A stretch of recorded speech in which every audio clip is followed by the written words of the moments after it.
Win conditions in Clash Royale are the key to victory in any game, or the reason you throw your phone across the room.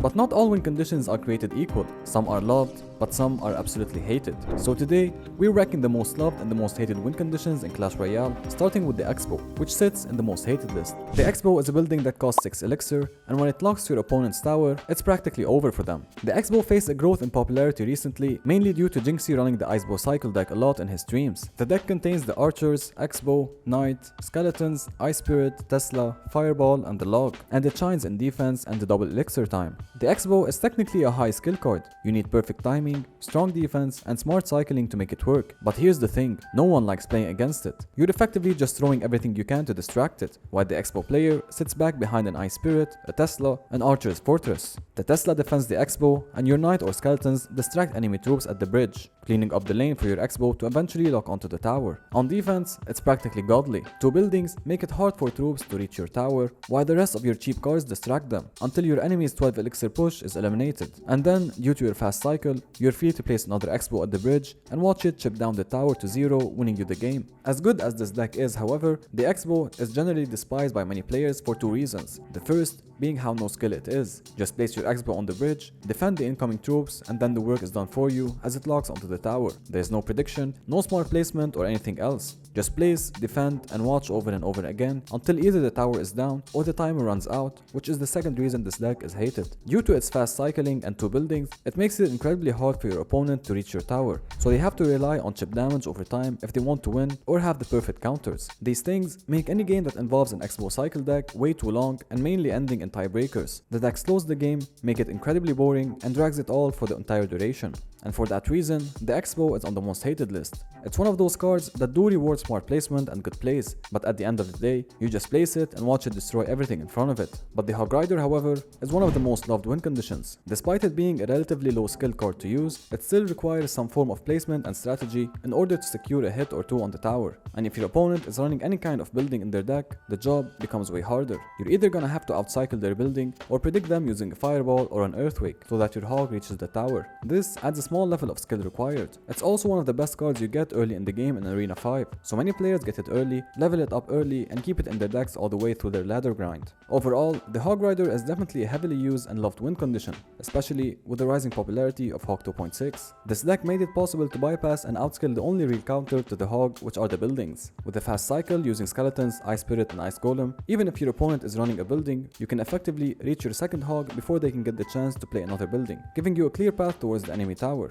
And with the Hog's fast movement speed, you're bound to get a minimum of 2 hits every time. Some people still call it a no skill card, since you just place it down and it will most likely always get at least 1 hit on the tower. But nothing is more no skill than the Elixir Golem, which is the next troop on our most hated win conditions list. For 3 elixir, you get a tanky building targeting troop that distracts and kites everything in its path, and even when defeated, it spawns 2 more smaller golems, and then each one spawns 2 more. And if it manages to reach the tower, its damage isn't something you can neglect. It's a cheap card that is tanky for its cost, and terrifying when left unchecked. But here's the catch, every time a piece of it dies, your opponent gains elixir. By the time the last blob pops, they've earned 4 extra elixir for free. This makes it a high risk, high reward card, and many players just decide not to play that game themselves, and hate it when they're faced with it. You drop it at the bridge, throw a battle healer behind it, maybe an E-Dragon or a Night Witch, and suddenly the entire lane is overloaded. And if they mess up just once, the push steamrolls through everything. But if they defend properly, you've just handed them a full bar of elixir and lost the game instantly. It's practically a gamble. It's also one of the cheapest defensive options you can place. For just 3 elixir,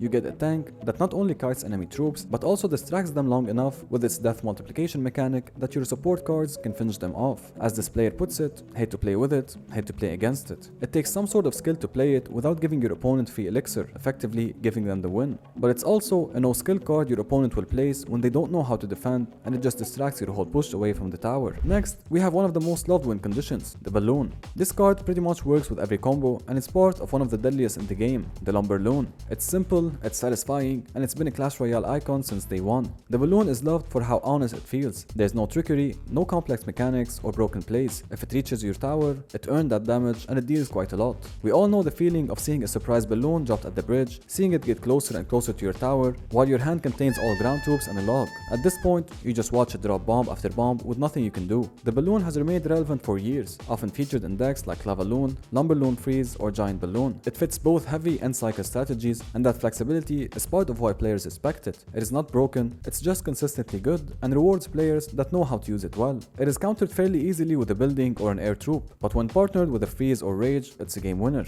It's not used higher up in the ranks or in pro matchups because it's a high risk, high reward card, but still it earns a spot on our most loved win conditions list. The Miner, however, is simply despised. The Miner is easily one of the most popular and consistent win conditions in Clash Royale, but it's also one of the most hated of all. He fits into everything: control decks, cycle decks, hybrid decks, you name it. Whether it's Miner Poison, Miner Wall Breakers, or Miner Mortar, he's always there, chipping away while you watch your tower slowly disappear. The most annoying aspect of a Miner is that sometimes you think you can just ignore it. After all, it deals very low damage after every hit, until you take a look at your tower a minute into the game and you see half its HP gone just from his little shovel. Reddit calls him the mosquito of Clash Royale. It always shows up as a surprise on your tower and chips away slowly, and even when you counter him perfectly, he's probably back into your opponent's hand, ready to get deployed at the next tower. At the moment, Miner is still in the top 3 most used win conditions and has one of the best win rates in the game, and it's even used in many pros decks in competitive games. It's simply guaranteed chip damage for 3 elixir, and it's also great for eliminating support cards like the Princess or Dot Goblin that are way behind the troops. But Miner usually doesn't come alone. It comes with another hated win condition, the Wall Breakers. For 2 elixir, you get 2 tiny skeletons sprinting at your tower with dynamite in their hands, dealing rocket level damage if they connect. They are cheap,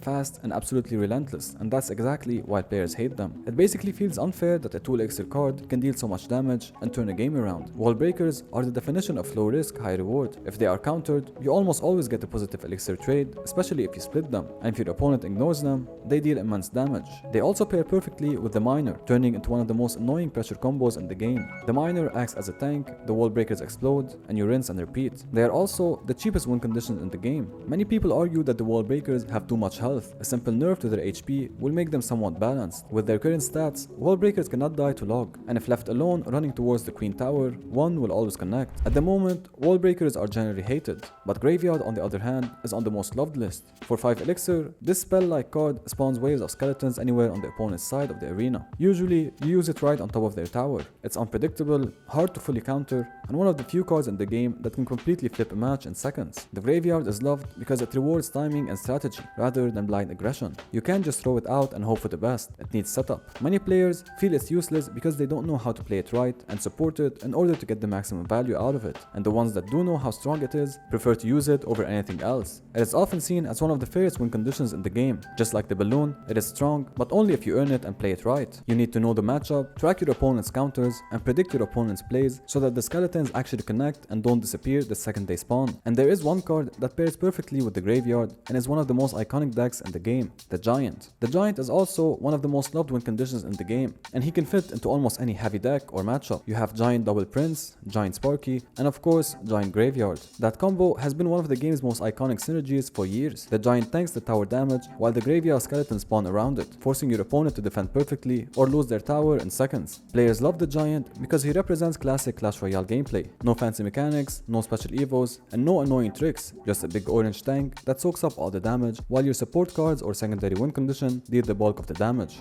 But the Royal Hogs on the other hand are widely hated, especially when they pair with the most no-skill card, the Royal Recruits. The Royal Hogs are hated for one simple reason: they make defending feel impossible. Splitting them across both lanes forces players to divide the elixir and attention. Even when you have the perfect splash counter ready, like Valkyrie, Bomb Tower or Fireball, your timing has to be flawless. One misplacement and suddenly both towers are at half health, and their damage isn't something you can neglect. They are small bites, but they hurt a lot. Royal Hogs are extremely common in decks like Royal Recruits Fireball Bait, and that's part of why players despise them. It's not just the card itself, it's the team it brings along. You're not just defending pigs, or now after the new Evo update, flying pigs. You're defending an entire army that's running towards your towers on both lanes. It takes more skill to defend the hogs than it actually takes to play them. And now we have flying hog evos that fly over ground troops, deal splash damage on landing, and target the tower directly for high DPS output. Exactly what this card needed, more reasons to hate it. And yet, deep down, everyone secretly admits, when you're the one playing them, it's kind of fun watching your opponent panic.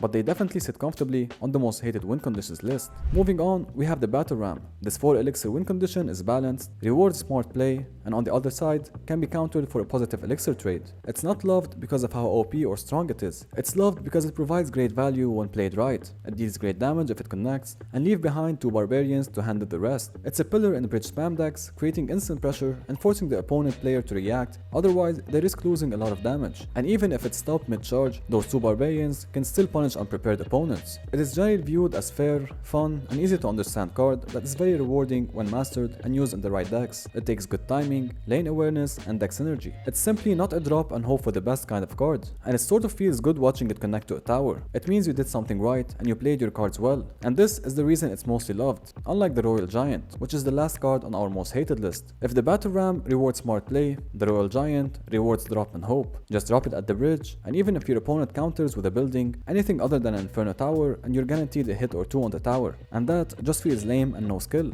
Royal Giant is one of the most played win conditions on the ladder. You'll find him everywhere from mid-ladder to top 100, usually paired with Fisherman, Lightning, and the Royal Ghost. And that's exactly why the community hates him. He demands very little for it to connect and be successful. You just drop him at the bridge, clear a few counters with spells, and suddenly half the tower is gone. There's no build-up, no risk, just easy chip after easy chip. And his evo is even more annoying. Unlike the regular Royal Giant, the evolved Royal Giant will deal damage around him when he attacks, meaning that swarms are not as reliable of a counter against him. A skeleton army and goblin gang can be obliterated quickly. He's definitely one of the most hated win conditions at the top ladder. But finally, the golem on the other hand is one of the most loved by the vast majority of players. It is the classic beatdown push that most players love. For 8 elixir, this massive rock slowly marches toward the enemy tower, soaking up everything in its path and giving you the time to gain back the elixir and support it with a dragon, an E-dragon or a Night Witch, and watch the incredible push go through everything in its lane. He's heavy, slow, and absolutely devastating when supported properly. He's even more powerful when kept hidden until the last push of the game and dropped as a sneaky golem in the pocket. By then, it's practically game over for your opponent. They will scramble to defeat it in any way possible, or just give up and give you the win.